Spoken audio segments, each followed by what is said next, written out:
Meus amados, a paz do Senhor Jesus. Vou repetir, a paz do Senhor Jesus. Quantos estão felizes nessa manhã? Pode dizer glória a Deus. Diga aí para 3 pessoas assim, que bom que você veio. Isso. Glória a Deus. Pode tomar o seu assento. Eu quero externar a minha gratidão a Deus por esse privilégio que Ele me proporciona na manhã deste domingo, de estar aqui nessa igreja, nesse templo, e poder, junto com os irmãos, oferecer este culto de louvor, este culto de adoração, que eu creio que está subindo como cheiro suave perante a presença do Senhor. E eu agradeço meu nobre, digníssimo pastor Télcio, não estar presente, mas nos abriu essa porta para que pudéssemos estar aqui nessa manhã, e nós agradecemos a Deus pela nossa aliança de amizade com o pastor Télcio, e nem o tempo e nem a distância dissolveu, né? Ao longo de muitos anos, acredito já uns 20 anos, que a gente tem aí essa comunhão fraternal, de maneira que louvo a Deus por cada companheiro que está aqui no altar e que gentilmente também tem nos recebido nessa manhã, e creio que Deus está nesse lugar. Vou repetir, Deus está nesse lugar. Amém? Queira abrir a sua Bíblia no livro de 1 Reis, primeiro livro de Reis, no capítulo de número 17. Nós vamos ao verso 2 até o verso 7. Primeiro livro de Reis no Antigo Testamento, capítulo 17.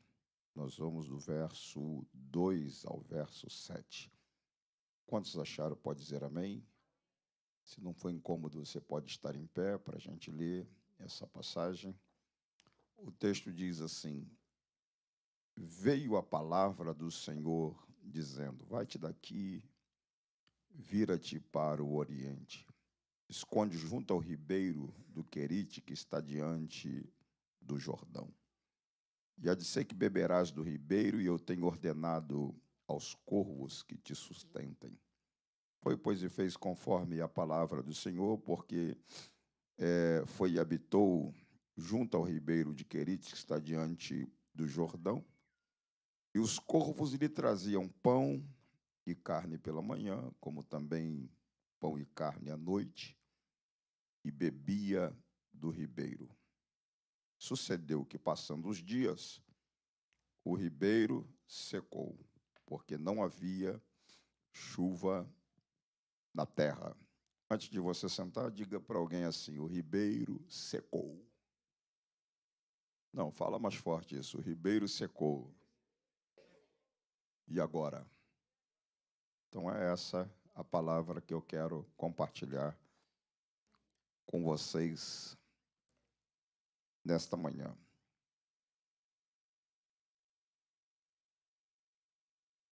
Se você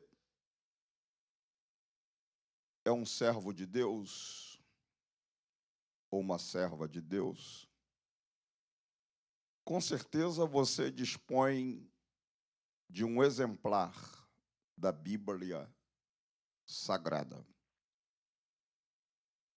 E você vai perceber que esse exemplar da Bíblia é composto de 66 pequenos livros. E eles estão divididos em 2 grupos: o Antigo Testamento e o Novo Testamento. O Antigo Testamento, ele tem 39 livros. O Novo Testamento tem 27 livros. E quando a gente estuda o Antigo Testamento, a gente percebe que, dentre os 39 livros existentes no Antigo Testamento, pelo menos 17, ou seja, pelo menos 17, são denominados livros proféticos, ou seja, são 12 profetas menores e 5 profetas maiores. Então, nós temos ali 17 livros denominados de livros proféticos. E esses livros, esses profetas, são classificados teologicamente como profetas canônicos. E talvez você nunca ouviu essa palavra. A palavra canônico vem da palavra canon. E eles são classificados de profetas canônicos porque esses 17 profetas exerceram o ministério profético, mas, além de exercerem o ministério profético, eles deixaram como legado livros escritos. Então, você acha na Bíblia livro de Isaías, livro de Jeremias, livro de Ezequiel, livro de Daniel. Então, você vai perceber que são 17 profetas, os quais exerceram o ministério profético por um período de tempo e, ao terminar o ministério profético deles, eles deixaram como legado para gerações subsequentes livros escritos. Por isso, eles são classificados de profetas canônicos. Mas a Bíblia não se restringe aos 17 profetas canônicos. Se você estuda o Antigo Testamento, você vai perceber que existem outros profetas no contexto das Escrituras do Antigo Testamento, os quais também exerceram um lindo, um fecundo, um profícuo ministério ao longo da existência deles em cima dessa terra, mas eles, a despeito de terem exercido o ministério profético, eles não escreveram livros. Por exemplo, você não acha na Bíblia livro de Eliseu, você não acha na Bíblia livro de Natã, você não acha na Bíblia livro de Gade, que eram profetas, e você não acha na Bíblia livro de Elias, que é reputado o protagonista dos profetas nas Escrituras do Antigo Testamento, o principal profeta da Bíblia, o profeta mor, o profeta de maior relevância no contexto das Escrituras do Antigo Testamento é esse profeta chamado Elias. Mas ele não aparece dentre os profetas canônicos, porque, a despeito dele ter exercido um lindo ministério, a ponto de galgar o status de ser o protagonista, o principal profeta da Bíblia Sagrada, ele não deixou nenhum livro escrito com seu nome, livro de Elias.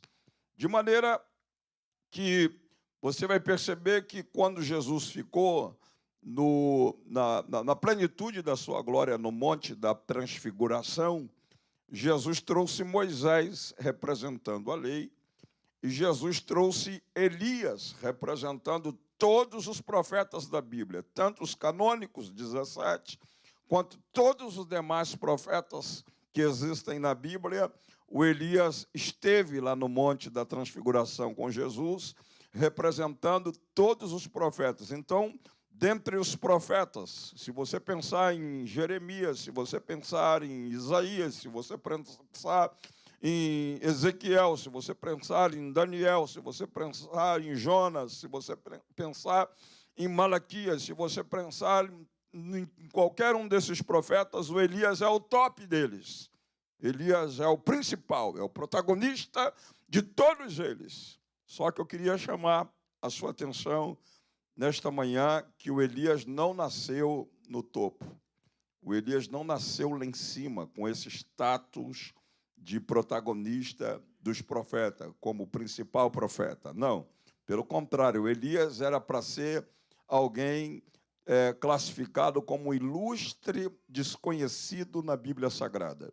Porque, quando você estuda a biografia dos profetas, você vai perceber que, quando fala de Isaías, fala da sua árvore genealógica, fala, por exemplo, da tribo que ele veio, fala de onde ele era descendente, fala da sua profissão, tanto Isaías, Jeremias, Daniel, todos os profetas, a Bíblia faz referência à árvore genealógica deles. Mas o Elias é um profeta típico, o Elias é um profeta de caráter singular, o profeta de caráter ímpar. Ele aparece na Bíblia e a Bíblia não descreve absolutamente nada que pudesse levá-lo ao status de protagonista, de principal profeta entre todos os profetas. Se você tiver com a sua Bíblia aberta, você dá uma olhada no capítulo 17, no verso 1 do livro de 1 Reis, e você vai ver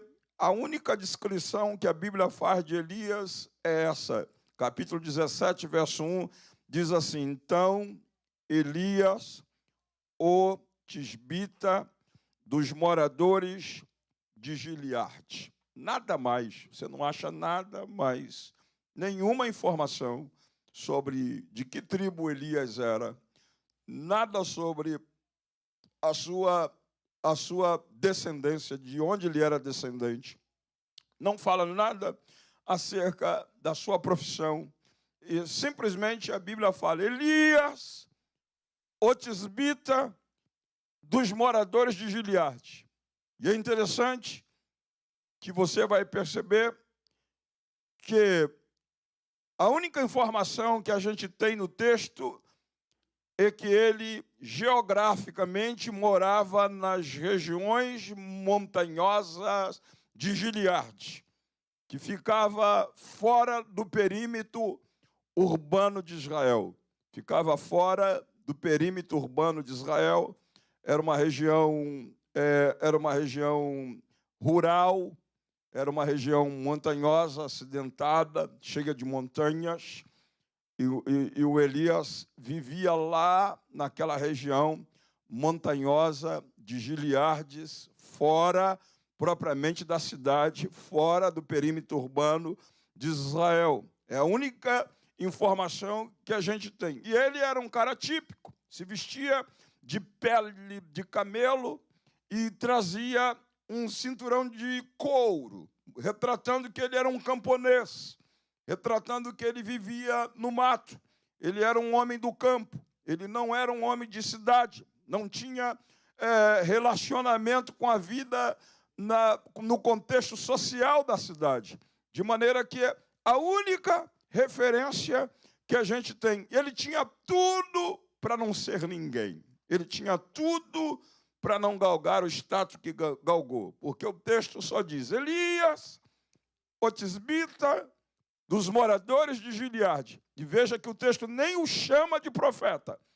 Ele não era nem profeta. O texto diz: Elias, o tisbita dos moradores de Gileade. Só que ele tinha algo que muita gente famosa, muita gente de nome, muita gente popular, muita gente que tem, na verdade, alguém importante na sua família, seu pai, sua mãe, tem herança, tem nome, não tem. O Elias tinha algo. O que é que ele tinha? O texto diz: Elias, o tisbita dos moradores de Gileade, disse a Acabe: vive o Senhor Deus de Israel, perante cuja face eu estou.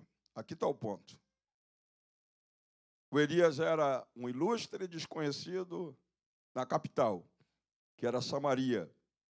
Era a capital de Israel na época, e o rei era Acabe.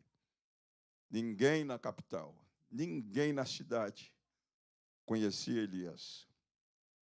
Elias era um cara do mato, vivia no meio das montanhas de Gileade, e até a forma de se vestir era diferente dos moradores da cidade. Se vestia de pelo de camelo, trazia um cinturão de couro e vivia uma vida totalmente descontextualizado da vida social da cidade. Só que ele vivia lá, mas ele não vivia alienado de comunhão com Deus. Porque o texto diz: Elias, o tisbita dos moradores de Gileade, disse a Acabe: vive o Senhor perante cuja face eu estou. Então, muitas vezes, tem muita gente que é popular, tem muita gente que é conhecida, que é reverenciada pelos homens, que tem uma rede social cheia de seguidores no Facebook, no Twitter, no Instagram. É altamente popular diante dos homens, mas é desconhecido de Deus. Elias era desconhecido dos homens, mas era conhecido de Deus, porque ele vivia perante a face do Senhor. E eu venho dizer para você que vale mais ser conhecido de Deus do que ser conhecido pelos homens. Mas para ser conhecido de Deus, você precisa criar o hábito de estar perante a face do Senhor. Vou repetir, para ser conhecido de Deus, você precisa criar o hábito de estar perante a face do Senhor. Enquanto Elias está lá no meio do mato, na região montanhosa de Gileade, vestido de pelo de camelo, com cinturão de couro, mas perante a face do Senhor, a vida corria naturalmente na cidade, na capital. Quem era o rei de Israel na época? Acabe. Acabe vai até a Fenícia, na Síria, numa cidade chamada Sidom, e ele vai lá e contrai matrimônio com uma rainha fenícia chamada Jezabel. Tá? Ele vai lá, contrai matrimônio, e ao terminar o casamento, o Acabe chama ela e diz: ô Jezabel, você agora, como minha esposa, você não vai poder ficar morando aqui em Sidom, na Fenícia, na Síria, e eu lá em Israel, em Samaria, onde está o palácio, e eu reino, então não tem como você ficar aqui e eu lá. Já você se tornando minha esposa, você precisa me acompanhar, você precisa ir comigo para Samaria, lá para a capital de Israel, para o palácio, para coabitar, morar comigo. E aí a Jezabel vai lá, prepara as malas dela para viajar com Acabe para Samaria, em Israel, e ela, ao arrumar as malas, ela coloca 3 estatuetas dentro da mala, ela coloca 3 ídolos dentro da mala. Ela coloca um ídolo de Baal, que era o deus da agricultura para os fenícios. Ela coloca uma estátua de Astarote, que era deusa da fertilidade feminina, e ela coloca um poste-ídolo de Azera. Ela tinha 400 profetas de Azera que sentavam à mesa com ela, e tinha 450 profetas de Baal que sentavam à mesa com ela. E ao arrumar a mala, ela coloca as estatuetas desses deuses na mala e leva consigo para Samaria. Quando chega em Samaria, que entra no palácio, que ela vai arrumar as coisas dela dentro do palácio, ela abre a mala, começa a arrumar as coisas dela no palácio, o Acabe chega e olha e dá de cara com aqueles ídolos dentro da mala da Jezabel. E o Acabe diz: ih, Jezabel, você vai ter problema, nós vamos ter problema. Ela diz: como? Cheguei agora, como é que eu vou ter problema? Sim, você vai ter problema, porque aqui a nossa nação é uma nação monoteísta, Jezabel. E aí ela pergunta: mas o que é isso, uma nação monoteísta? Não é porque nós aqui adoramos um único e verdadeiro Deus. Aí ela olha para ele e o Acabe diz: aí na nossa Constituição, na Constituição da nação, está escrito, Jezabel: ouve Israel, o Senhor vosso Deus é o único Deus, só a Ele prestará culto, só a Ele dará adoração, só a Ele que é digno de honra, só a Ele que é digno de glória, só a Ele que é digno de louvor. Então, Jezabel, nós vamos ter problema porque está na nossa Constituição que a nossa nação é uma nação monoteísta, adora um único e verdadeiro Deus. E outro adendo, Jezabel, quando ele nos escolheu, nos elegeu para ser uma nação que tivesse ele como o único verdadeiro Deus, ele fez uma aliança conosco. E ela escuta e pergunta: que aliança? Ele fez uma aliança da seguinte forma, dizendo: se nós, a nação de Israel, tivermos ele como o único e verdadeiro Deus, a gente vai ser cabeça, Jezabel, e não cauda. A gente vai estar em cima e não embaixo. A gente vai ter o fruto do ventre das nossas mulheres abençoados, o fruto do ventre dos nossos animais abençoados. Nós seremos abençoados no campo, nós seremos abençoados na cidade. Nós teremos recursos, Jezabel, para emprestar para muita gente. E a gente não vai pedir emprestado absolutamente nada a ninguém. Mas ele disse que não reparte a glória dele com ninguém. Ele disse que para a gente desfrutar de tudo isso, ele tem que ser único. Não pode ter outro Deus. Só a ele daremos glória. Só a ele daremos louvores. Só a ele daremos adoração. Porque ele é digno de honra. Ele é digno de glória. Ele é digno de louvor. E ele é digno de adoração, Jezabel. Só que a Jezabel era uma mulher persuasiva.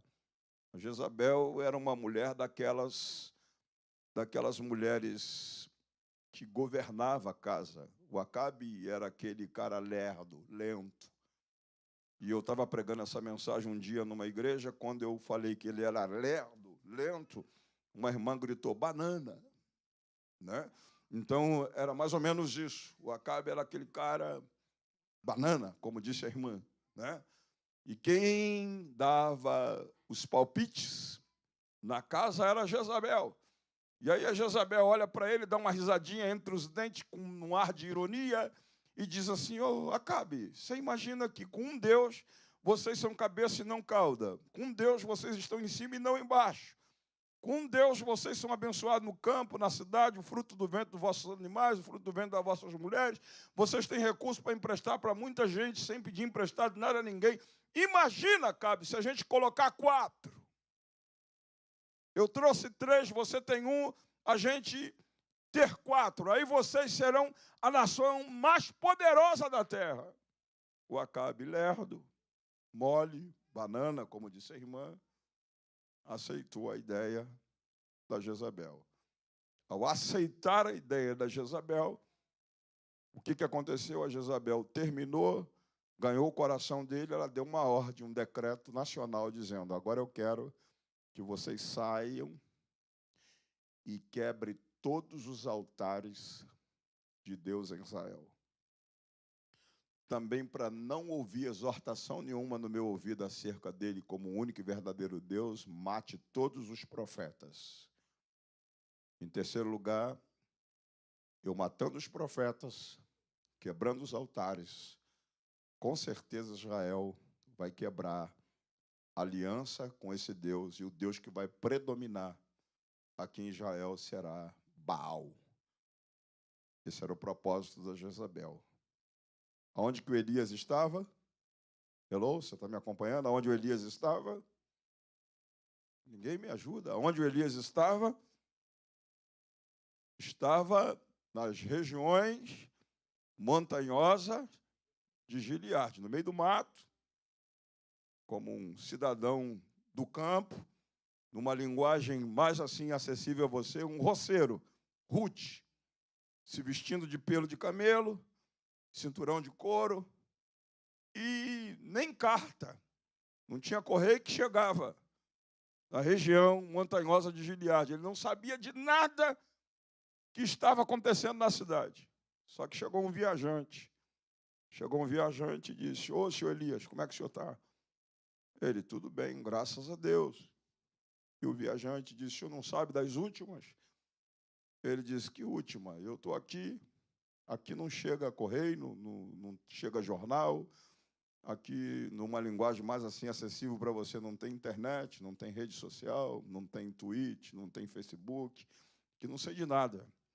E o viajante diz para ele: ô, senhor Elias, o senhor não sabe que o nosso rei Acabe, foi lá na Fenícia, na Síria, numa cidade chamada Sidom, e contraiu matrimônio com uma rainha chamada Jezabel, e o Elias ficou vendo. E o Elias diz, o que tem ele casar com uma rainha? Não, senhor Elias, o problema não é o casamento, o problema é que, ao casar com essa rainha, ele trouxe ela de lá para cá, de Sidom, na Fenícia, e ela, ao vir para cá, ela trouxe consigo 3 deuses, Baal, Astarote e Azera. E a nossa nação agora, Elias, e o Elias não era profeta, presta atenção, ele era um ilustre desconhecido. Aí diz para ele, agora a nossa nação não é mais uma nação monoteísta. Nós não temos um único e verdadeiro Deus mais, senhor Elias. Nós agora somos monoteístas. Ou seja, nós agora somos politeístas. Nós temos 4 deuses. Nós adoramos 4 deuses. Agora é Baal, agora é Azera, agora é Astarote e Deus. E o Elias escuta aquilo. Só que o Elias tinha um hábito também. Ele vivia perante a face do Senhor. Repete comigo. Ele vivia perante a face do Senhor. Ele vivia lá perante a face do Senhor e ouve aquela notícia. Mas ele tinha uma Bíblia. E aqui tem um ponto interessante. Ele não vivia só em oração perante a face do Senhor. Ele tinha uma Bíblia e ele lia a Bíblia. E qual era a Bíblia que ele tinha? Ele tinha um rolo de pergaminho ou de papiro, que era feito, papiro era pele de animal. Aliás, o pergaminho era feito de pele de animal. Já o papiro era uma folha, né, aquática. E aí os livros eram feitos e criavam um rolo. Por exemplo, você carrega hoje 66 livros, está aqui, ó, compacto, 66 pequenos livros dentro de um único livro. Não, mas naquela época não. Naquela época, para você carregar um rolo contendo um livro, já era um suor danado. Você está entendendo? E ele tinha um rolo com o Pentateuco. O Pentateuco era composto de Gênesis, Êxodo, Levítico, Número e Deuteronômio. Então, ele ficava ali perante a face do Senhor, lá no meio das montanhas de Gileade, e ele abria aquele rolo no chão, e aí começou a ler Gênesis, começou a ler Êxodo, começou a ler Levítico, chegou aonde? Gênesis, Êxodo, Levítico, Números, até que ele chega no 5º livro do Pentateuco, que era qual livro do Pentateuco? Deuteronômio. Olha o que ele achou em Deuteronômio. Abre a sua Bíblia aí no capítulo 11 de Deuteronômio. Você vai ver o que ele achou escrito nesse livro de Deuteronômio, capítulo 11. Ele acha escrito no verso de número 16 e 17, quando ele está lendo o Pentateuco, chega em Deuteronômio, ele acha esse texto, versos 16 e 17 do capítulo 11. E o que ele achou? Uma palavra da parte de Deus para a nação. Deus disse para a nação de Israel assim: guardai-vos, que o vosso coração não se engane, e vos desvieis, e sirvais a outros deuses, e vos inclineis perante eles, e a ira do Senhor se acenda contra vós. Aí ele achou isso aqui escrito: e feche ele os céus, e não haja água na terra, não haja água, e a terra não dê a sua novidade, e cedo perecereis da boa terra que o Senhor vos dá. O Elias, ligou aqui a antena, falou: meu Deus, está escrito aqui, esse camarada acabou de me contar o que o rei Acabe fez, contraiu matrimônio com uma rainha fenícia, e ela trouxe outros deuses. Agora nós não somos mais monoteístas, somos uma nação politeísta, adorando a vários deuses como qualquer nação pagã. Mas Deus avisou para Israel, dizendo para que Israel nunca se inclinasse diante de outros deuses.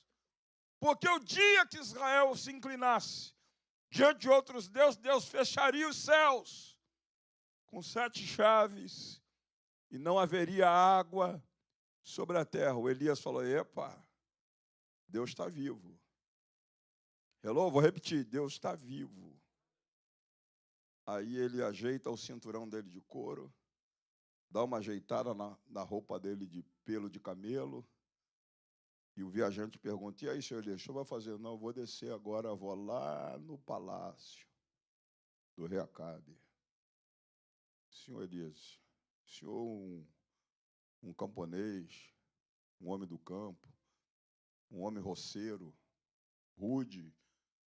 Lá ninguém se veste igual o senhor, de pelo de camelo, com esse cinturão de couro. Vão rir do senhor lá na cidade. Ele diz, mas eu vou, porque eu achei algo escrito na palavra que eu preciso falar com Acabe. E ele bate no palácio. E alguém abre a porta do palácio, olha para ele e fala, ué, o que é esse roceiro, esse camponês cheio de carrapato, de carrapicho, está fazendo aqui na porta do palácio? E outro lá grita, diz, não, deixa ele entrar. Pode ser que ele seja um agricultor e veio falar das novidades da terra, da colheita. Deixa ele entrar. E aí deixaram ele entrar no palácio. Quando ele entra no palácio, ele coloca o dedo em riste na face de Acabe e diz, vive o Senhor Deus de Israel, Senhor Acabe, perante cuja face eu estou, que nesses anos, eu quero dizer para ti, Senhor Acabe, que nesses anos nem orvalho e nem chuva haverá na terra, a não ser pela minha palavra. Gente, Deus parece que Deus sai do trono nesse momento. Deus se inclina no parapeito da eternidade. Estou parafraseando. Se inclina no parapeito da eternidade e vê aquele camponês aqui na frente do rei Acabe, dando de dedo nele, dizendo, a partir de hoje, senhor Acabe, não haverá na terra nem orvalho e nem chuva, a não ser pela minha palavra. Quando ele diz isso, Deus fala, epa. Deus disse para Samuel, no capítulo 2, verso 30 de 1 Samuel, eu honro os que me honram. E eu desprezo os que me desprezam. Como esse moço, roceiro, rude, que ninguém dá crédito para ele, acredita na minha palavra que está escrita. E eu velo sobre a minha palavra para fazer cumprir. Deus diz, eu não sou homem, não sou filho do homem, para que minta ou se arrependa. Se eu disse, eu vou dar honra a esse moço, porque eu honro os que me honram, mas eu desprezo os que me desprezam. Como ele me honrou, eu vou honrá-lo. Aí o Elias profetiza e sai do palácio. Quando ele está saindo do palácio, olha o que aconteceu. Verso 2 do capítulo 17. Assim que ele sai do palácio, olha a palavra. Depois veio a palavra do Senhor, dizendo, vai-te daqui, vira-te para o oriente, esconde-te junto ao ribeiro de Querite, que está diante do Jordão. E há de ser que beberás do ribeiro, e eu tenho ordenado aos corvos que te sustente. E foi, pois, e fez conforme a palavra do Senhor, porque habitou junto ao ribeiro do Querite, que está diante do Jordão. E os corvos lhe traziam pão e carne pela manhã, como também pão e carne à noite bebia do ribeiro. Escute! Tem muita gente querendo ser profeta. mas não tem responsabilidade sobre aquilo que profetiza. Tem muita gente querendo ser profeta, mas esquece que se você é profeta, muitas vezes você é vítima da sua própria profecia. O que aconteceu? Deus falou: meu filho, você disse que não haverá nem orvalho e nem chuva, a não ser pela sua palavra. Então, eu estou garantindo o que você disse. Estou fechando os céus com 7 chaves. E durante 3 anos e 6 meses, não haverá nem chuva e nem orvalho na terra. Mas o primeiro a sofrer as consequências do que profetizou será você. Mas como eu honro quem me honra e desprezo quem me despreza, eu vou fazer com você o seguinte: me acompanha para o Ribeiro do Querite. Escute, meu nobre. O Ribeiro do Querite era formado de uma água que descia das montanhas de Gileade. Era uma filepa de água que descia, formava o ribeiro, tá? Aí Deus fala assim, Deus fala assim, vai, que isso fica na direção do Jordão. Sabe por que eu gosto de Deus? Porque hoje tem profetas, desculpa os profetas que tem aqui. Então, hoje tem profeta que pula na frente da gente e começa a falar língua, aí diz para a gente assim, é mistério. Se é mistério, não é para mim. Porque as coisas reveladas são para mim, mistério é para Deus. Mas Deus que eu conheço na Bíblia, o Deus de Elias como profeta, não. O Deus de Elias não fala por código. Não tem mistério nenhum. Diz assim, você vai pegar, você vai para junto do rio Jordão, você vai para junto. Lá tem um ribeiro chamado Ribeiro de Querite, que desce das águas, que desce das montanhas de Gileade. Aí Deus diz tudo, você vai ficar lá, meu filho. E eu vou te dar honra, você vai ficar lá bebendo água fresca. Você vai ficar debaixo da sombra e da água fresca. E eu vou mandar para você picanha. Não, você não entendeu, irmão. Você vai comer churrasco no almoço. Churrasco na janta. Você só não estranha os garçons. Você não está muito habituado com esse tipo de garçom, não. Mas eu vou te honrar. Você vai ficar sombra, água fresca, comendo churrasco no almoço e comendo churrasco na janta. Porque eu honro os que me honram, mas eu desprezo os que me desprezam. E o Elias foi para lá. Sabe o que eu gosto, pastor? Que o corvo, ele é um animal predador. Sim ou não? O que o corvo come? Hein? Carne, mas é o quê? Carne estragada, carnice. Certo? Agora você imagina um corvo que está acostumado a comer carnice e ver picanha. Você acha que ele vai dispensar, sim ou não? Então, quando eles viram aquela picanha, automaticamente caíram em cima para comer. Aí eu penso que tem um líder no meio dos corvos, diz, epa, não come! E eles param e dizem, mas por que não comer? Não coma! Porque vocês vão pegar essa carne, essa picanha, e vocês vão fazer uma viagem com ela.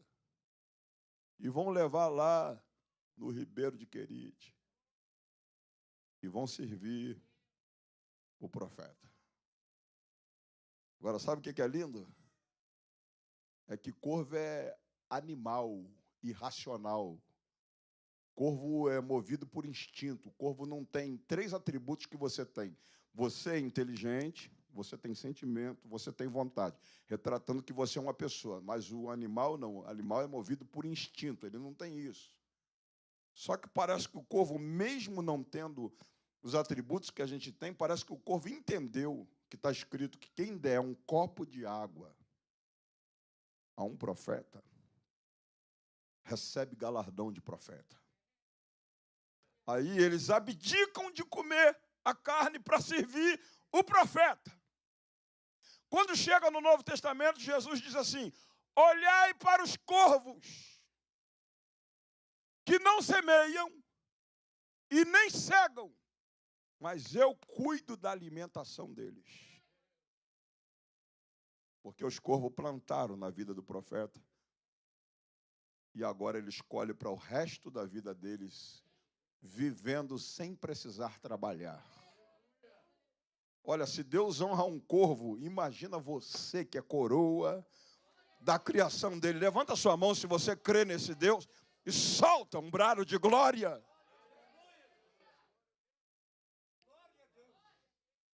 Só que acontece que o Elias está lá, sombra, água fresca, meio-dia os corvos chegam com um churrasco, 6 horas chega de novo com a janta, só que ele ficou folgado. Você sabe que ninguém entendeu ainda a pandemia?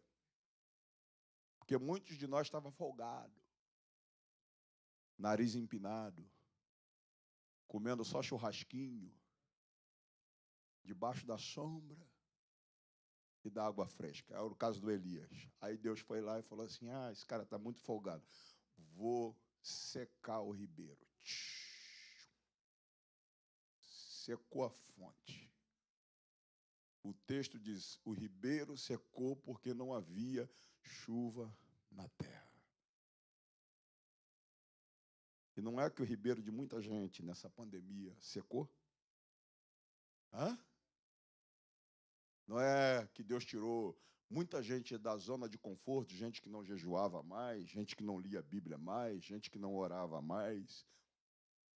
E a pandemia veio aí, e não escolhe magro, gordo, preto, branco, rico, pobre, culto ou analfabeto. E não importa com título, pode ser pastor ou membro. Está levando tudo. E daí você tem que sair debaixo da sombra, da água fresca, e se inclinar perante do Deus da vida e dizer para ele, cuida de mim, Senhor. Porque a gente estava muito folgado. Assim estava o Elias, folgado. Só que o que é lindo, quando o ribeiro de Elias secou, ele não faz como alguns de nós. O ribeiro secou aqui em Somerville, tem gente querendo mudar para a Flórida. Elias não. Vai levantar de manhã para lavar o rosto, não tem água. Quer tomar banho, não tem água. Quer escovar o dente, não tem água. Meio-dia, os corvos não chegam com pão e nem com carne. 6 horas, os corvos não chegam com pão e nem com carne. E não tem água para beber. Sede. O que se faz na hora da crise? É fazer como o Isaac. Preparou a mala para descer para o Egito, Deus grita para ele, Isaac, não desça ao Egito. Fica onde eu te disser. E a terra estava árida, seca, fome no Egito. E o Isaac ouve a voz de Deus e obedece. E mesmo a terra seca, sem chuva, e a fome na terra, ele vai lá e semeia naquela terra seca. E a Bíblia diz que ele colhe 100 vezes mais no mesmo ano, porque não há crise para quem obedece à voz de Deus. Eu vou repetir de novo, não há crise para quem obedece à voz de Deus. Então a palavra é para você, fica no lugar que Deus te plantou. Não meta a cara de sair porque o teu ribeiro secou. Porque muitas vezes o nosso ribeiro seca não é porque estamos fora da direção de Deus. O Elias estava no centro da vontade de Deus, foi Deus que mandou ele ir para lá. Mas às vezes o nosso ribeiro seca, mesmo a gente estando no centro da vontade de Deus. E foi o que aconteceu com Elias, mas ele ficou lá. Não tem água para beber, mas não saio daqui. Não tem pão e não tem carne, mas eu não saio daqui. Só saio daqui quando Deus falar comigo. E aí vai o verso 8 para mim concluir a mensagem. Vai ao verso 8 para você ver do capítulo 17. O que é que aconteceu com essa postura dele? O verso 8 diz: então veio a palavra do Senhor dizendo, viu? Ele ficou lá, ficou, com fome, com sede. Aí Deus falou, vou falar com ele. Então veio a palavra do Senhor dizendo, levanta-te, vai a Sarepta, que é de Sidom, e habita ali, que eu ordenei uma mulher viúva que te sustente. O Elias pega e vai no mapa e fala assim, eu nunca ouvi falar nesse negócio de Sarepta, cidade de Sarepta. Aí Deus falou, eu vou te ajudar, meu filho. Sarepta de Sidom. O sangue de Jesus tem poder. Mais ou menos isso. Estou só parafraseando. Por que ele diz isso? Porque era a cidade de Jezabel. Era lá o centro de adoração de Baal. E ela tinha colocado outdoors na cidade, procurando o Elias. Procura-se esse cara que disse que só haverá chuva de orvalho, segundo a palavra dele. Então eu preciso matar esse homem. E ela mandou procurar em todo lugar. E Deus agora fala, vai lá para o coração da cidade do teu inimigo. Porque é lá que eu vou te sustentar, com uma viúva pobre. O Elias, mas senhor, eu conheço aqui Gileade, essas montanhas, tem caverna, eu escondo aqui. Não quero saber o que você sabe. Faça o que eu estou mandando. Vá para lá. Sabe quantos quilômetros? Do Querite até Sarepta? 160 quilômetros de viagem. Vai para lá. Mas, Senhor, é a terra do meu adversário que quer me matar. Você esqueceu da minha palavra, que eu preparo uma mesa na presença dos teus inimigos. Eu unjo a sua cabeça com óleo e o teu cálice vai se transbordar e eu não vou matar o teu inimigo para que ele assista de pé a tua vitória. Então é para lá que eu quero te dar a vitória, na cara do capeta. E ele faz 160 quilômetros. Sabe o que me assustou, pastor, quando eu estava estudando o texto? Estou terminando aqui. Olha Lucas, abra sua Bíblia em Lucas, capítulo 4, verso 25 e 26. Esse texto aqui me assustou quando eu li, quando eu estava estudando essa mensagem. Capítulo 4, verso 25 e 26. Olha o que diz o texto. Quantos acharam? Pode dizer amém? O texto diz assim, em verdade, vos digo que muitas viúvas existiam onde? Em Israel, nos dias de Elias. Quando o céu se cerrou por quanto tempo? 3 anos e 6 meses. De sorte que em toda a terra houve o quê? Grande fome. Aí olha o que o texto diz. E a nenhuma delas foi enviado Elias, senão a Sarepta de Sidom, a uma mulher viúva.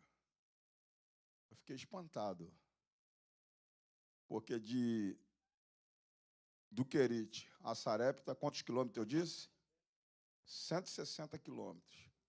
O Elias vai montado no camelo ou num jumento, fazendo a viagem, e ele passa na porta de várias mansões em Israel, de viúvas abastadas, ricas, que podia sustentá-lo.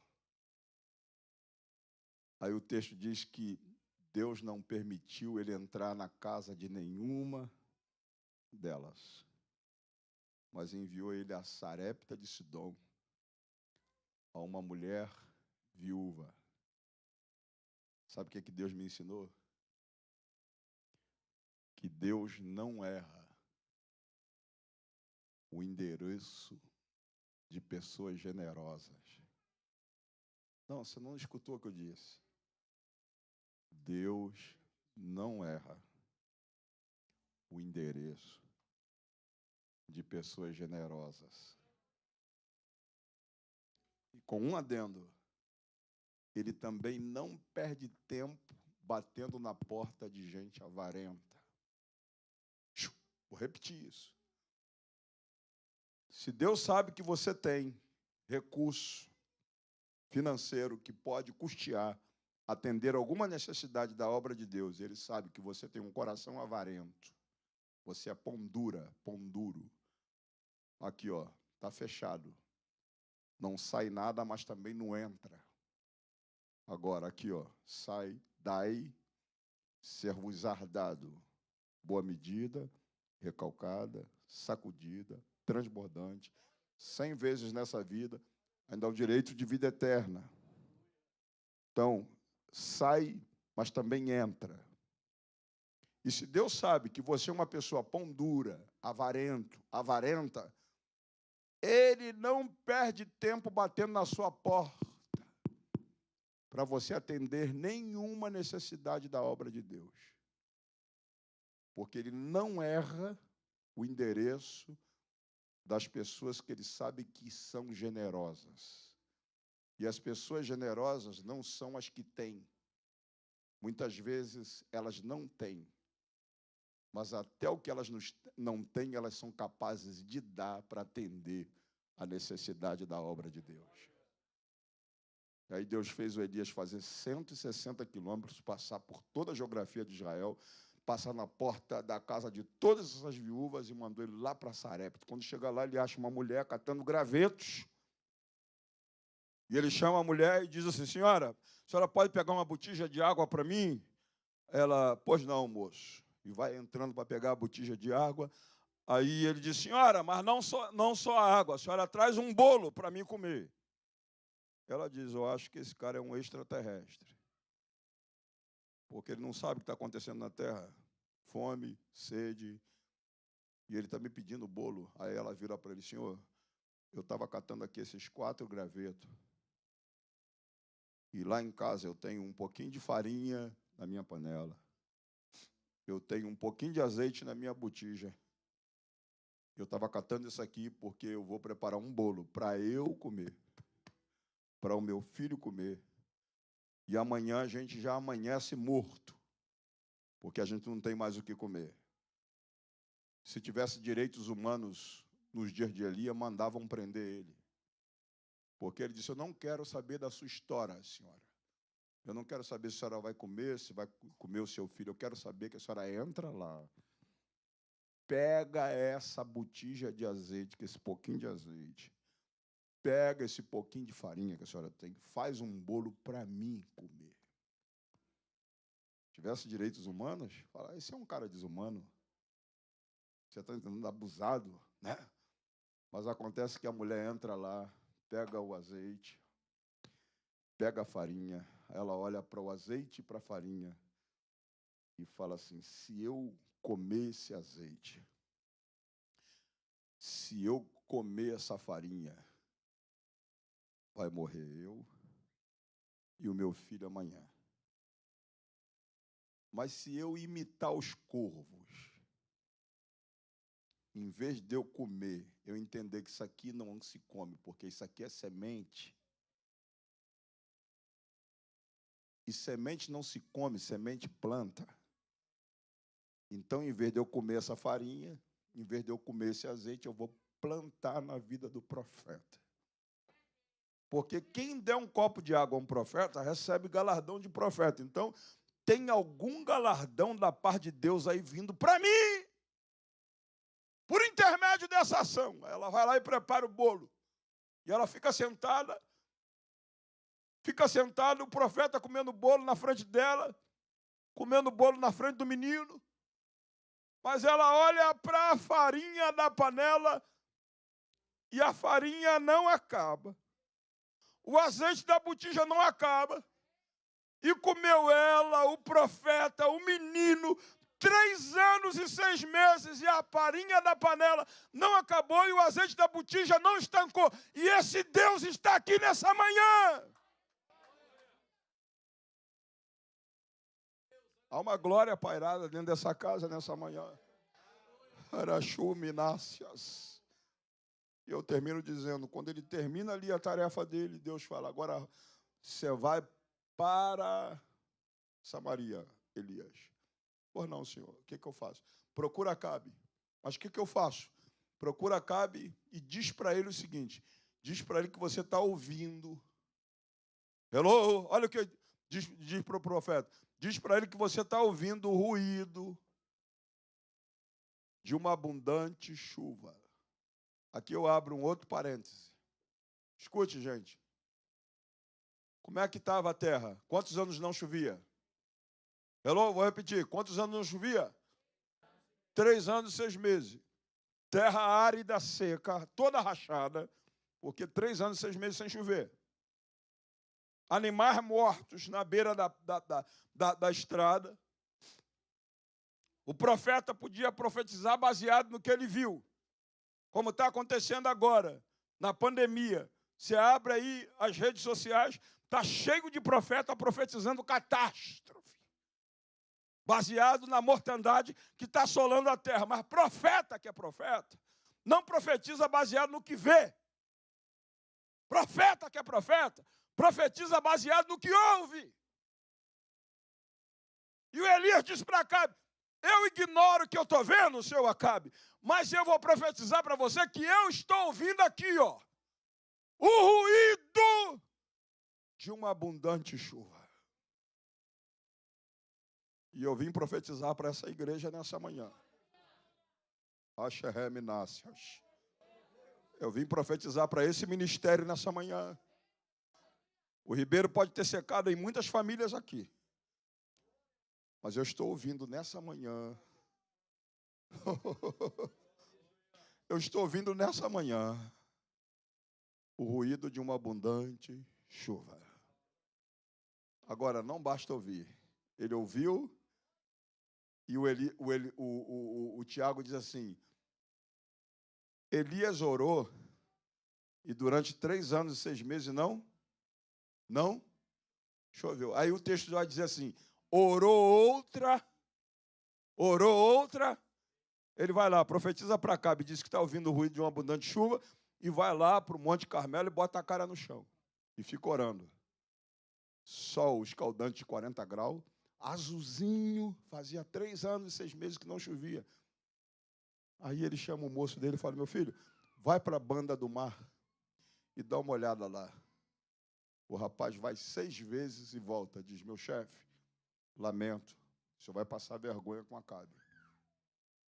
Porque o céu está azulzinho, sol de 40 graus, não tem a mínima chance de chover. O menino traz essa notícia, o profeta diz, vai lá 7ª vez. Aí quando ele vai lá, ele volta rindo para o profeta. Chefe, eu estou vendo uma mão do tamanho da mão de um homem. Alacheias. E essa manhã, pastor, eu não estou só ouvindo o ruído, mas eu vejo uma nuvem do tamanho da mão de um homem. Vai chover nesse grupo de louvor. Vai chover nesse ministério. Vai chover na sua horta. Haverá uma grande colheita nesse tempo da parte de Deus na sua família. Deus vai regar os seus sonhos. Deus vai regar a sua vocação. Deus vai regar a tua chamada. Deus vai regar a sua saúde. Deus vai regar suas finanças. Porque a nuvem está pairada sobre nós nessa manhã. Fica de pé em nome de Jesus. Não sei se vocês conhecem a música Vai Chover. Vocês podem cantar? Eu vejo uma pequena nuvem. Vocês podem? Gente, vocês creem na profecia? Sai do banco de vocês, vem para cá.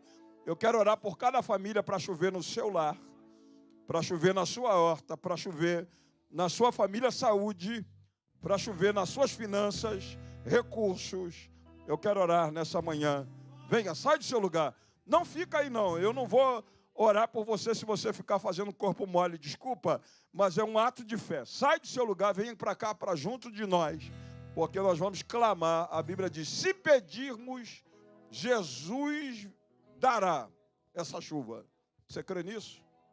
Então haverá chuva na sua horta, hein? Eu profetizo. Tem uma unção na sua vida, homem. Deus é contigo nesse ministério.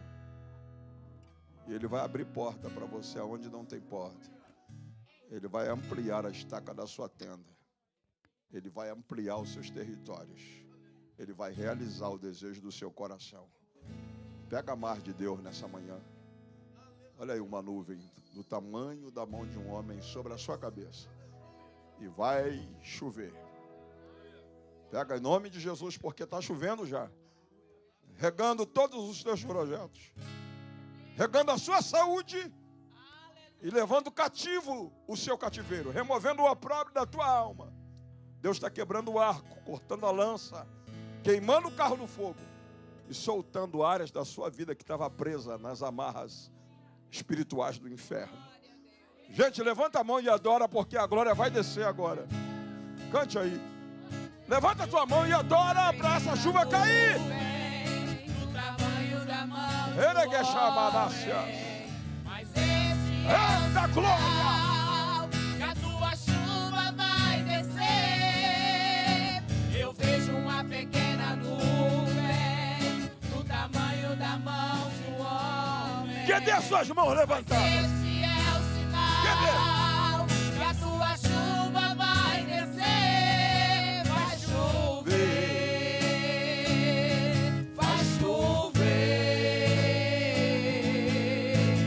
Abre as comportas do céu. Ele quer mandar eu. Vai chover. Oh, yeah.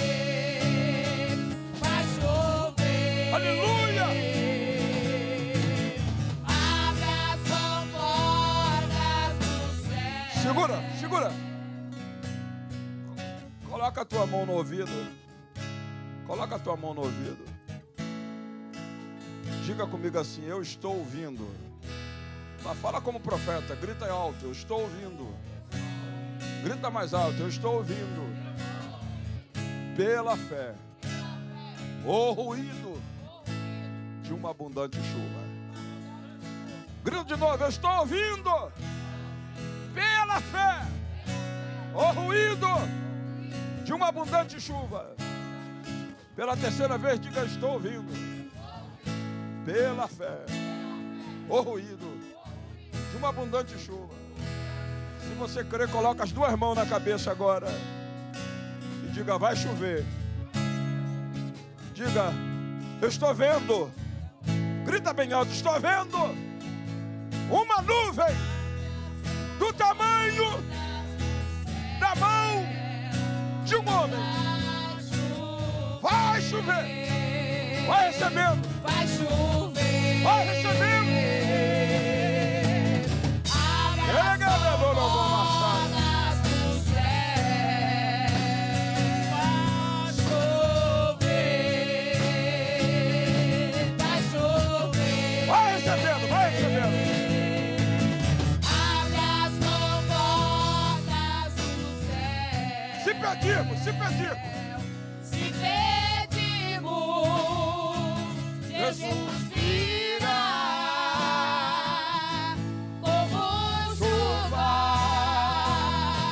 descerá. Se pedimos, Jesus virá. Então clame, então grite, então chame por Ele. Vai chover. Segura, segura, segura. Coloca as duas mãos na cabeça e diga comigo assim: Deus. Grita bem alto, diga: Deus, eu creio nessa palavra profética liberada do trono da tua graça nesta manhã. Diga: Deus, tu sabes as áreas da minha vida que precisa ser regada por essa chuva. Rega agora, Deus, a minha saúde. Rega agora, Deus, a minha espiritualidade. Rega agora, Deus, a minha família. Rega o meu casamento. Rega as minhas finanças. Molhe a minha casa com a tua presença. Em nome de Jesus, eu tomo posse dessa chuva. Levanta as duas mãos e só adora. Vai chover. Aleluia. Abra as comportas do céu. Vai chover. Oh, vai chover. Vai chover. Abre as comportas do céu. Oh, vai chover. Amém. Dá um aplauso bem forte ao Senhor. Amém. Deus abençoe e volta ao seu lugar. Já vou passar o microfone. Pastor, posso falar dos livros que eu trouxe? Toma o seu assento, já vou passar o microfone ao pastor da igreja. Mas há um clima de glória nessa casa. Há uma presença manifesta, extraordinária. Glória a Deus. Só baixa um pouquinho para mim fazer um anúncio, já vocês podem voltar já, desculpa. Gente, eu escrevi recentemente esse livro aqui, Preparados para toda boa obra. Você pode repetir comigo?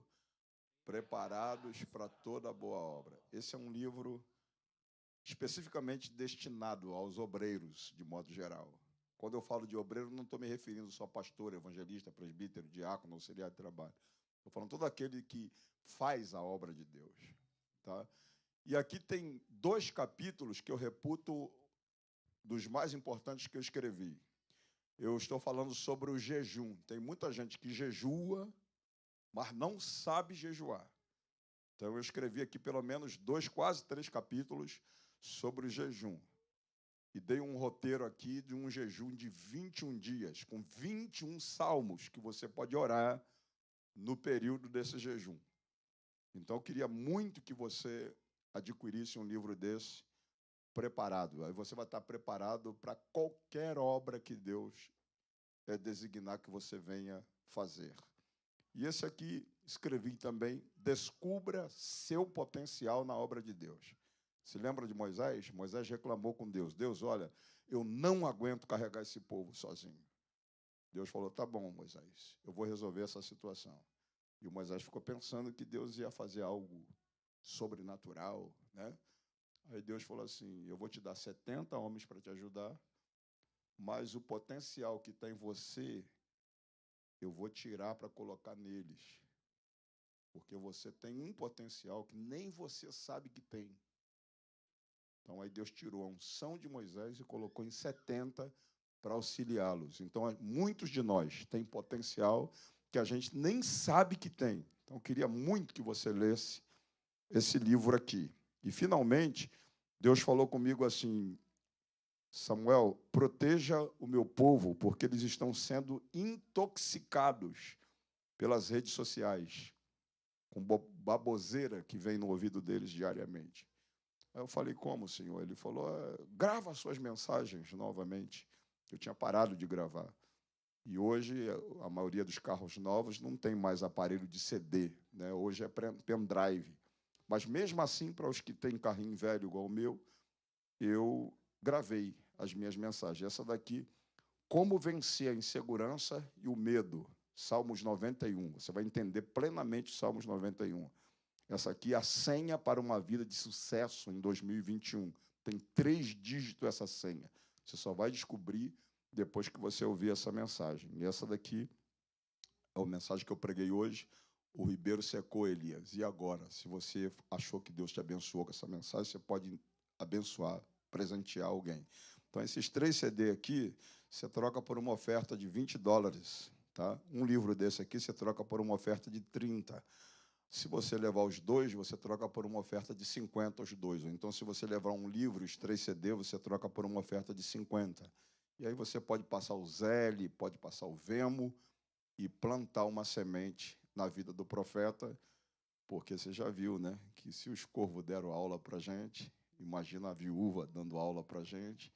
Então, Deus não erra o endereço dos generosos e você é um dos generosos de Deus que pode plantar uma semente na vida do profeta. Tá bom? Deus abençoe. Muito obrigado, pastor.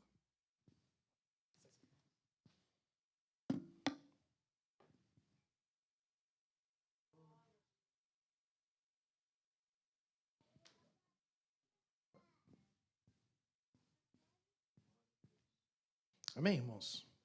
Graças a Deus, né? Deus te visitou aí? Amém? Você sentiu a presença de Deus?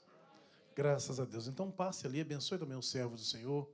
Semeia, né? Vai estar, provavelmente tem um stand ali fora. Você passa ali, leva um livro, leva um CD, abençoa a vida dele. Amém? Nós temos aqui um pedido de oração. Raquel Marciana pede oração por si. E nós precisamos também reforçar, irmãos. Eu sei que a pandemia deu uma trégua aí e nós tivemos a oportunidade, a liberdade de estar no templo sem usar máscara, mas nós estamos sendo pedidos a reforçar que quando nós estivermos no templo, em ambiente fechado, nós precisamos estar usando a máscara. Graças a Deus, não temos notícia de nenhum irmão do nosso meio aqui que está hospitalizado em estado grave com Covid, mas tem muitas pessoas no hospital com estado muito grave. Então, nós precisamos orar por essas pessoas e também precisamos, né, nos precaver usando a máscara. Amém? Amém? Graças a Deus. Então, no próximo culto, todo mundo de máscara. Amém? Você que não vier sem máscara, não deixe de vir. Nós temos uma caixa de máscara ali reservado para aqueles que não têm. Mas, por favor, traga a sua máscara. Os trabalhos prosseguem. Terça-feira é a nossa Santa Ceia. Então, você não falte. Venha para a Santa Ceia do Senhor. Estaremos aqui na terça-feira. Quarta-feira nós temos oração com os departamentos. Na quinta-feira, eu não sei qual culto. Se é algum culto. Culto Círculo de Oração. Na quinta-feira. Amém. Então, culto com Círculo de Oração na quinta-feira. A irmã Vanusa, que pregou no congresso, vai estar ministrando na quinta-feira. Bênção de Deus, né? Então, não falte. Venha para a casa do Senhor. Não fique em casa, não. Chega cansado, toma um banho, deixa você jantar depois que você vir do culto. Você vai alimentar a sua alma e também, né, alimentar depois o seu corpo. Amém? Vamos de pé? Glória a Deus. Nessa oração também nós vamos estar colocando o nosso pastor, que com certeza já deve estar de viagem, se já não chegou, e apresentando a vida dele na presença do Senhor. Amém? Quando sentiu falta do pastor Telso aqui essa manhã? Mas quando receberam de Deus essa manhã? Graças a Deus, isso é muito importante. Senhor, nosso Deus e Pai, nós queremos mais uma vez, Senhor Jesus, te louvar, te bendizer. Obrigado pela tua presença, pela tua graça, pela tua unção sobre as nossas vidas, ó Deus. Obrigado, Senhor, pelo teu manifestar. Obrigado por ter falado conosco. Obrigado, Deus, por ter nos abençoado, Pai. Sabemos que tudo isso, Senhor, é através da tua misericórdia, ó Deus. Nesse instante, Pai, nós não nos despedimos da tua presença, Senhor, mas lhe pedimos que nos conduza em paz para os nossos lares e seja conosco a cada dia, a cada instante de nossas vidas. Dai-nos um início de semana ricamente abençoado diante da tua presença, Pai, e que possamos, Senhor, a cada dia, a cada instante, proclamar a teu evangelho, falar do teu amor, Senhor, para que almas possam se converter aos teus pés. Fortaleça-nos a cada dia, Deus, em nome do Senhor Jesus. Ao nosso pastor, que também está de viagem, ó Deus, que o Senhor possa, Senhor, trazer em paz, Senhor, assim como o Senhor o conduziu, e que tudo, Senhor, que foi feito, ó Pai, tudo que foi feito aqui seja para honra e glória do teu santo, eterno e maravilhoso nome. A irmã que pediu oração, nós sabemos qual é o motivo que está assolando a vida da tua serva, mas que em nome de Jesus, onde ela se encontra agora nesse momento, ó Pai, vá de encontro a ela, Pai. Derrama, Senhor, graça sobre a vida dela. Joga por terra, ó Deus, tudo aquilo que possa estar afligindo a vida da tua serva, Pai. Que o Senhor venha operar maravilha em nome de Jesus. Amém? Faça com as tuas mãos. Que a paz e a graça do nosso Senhor e Salvador Jesus Cristo, o grande amor de Deus, a comunhão, a consolação do Espírito Santo esteja sobre nossas vidas e todos juntos dizemos, graças a Deus.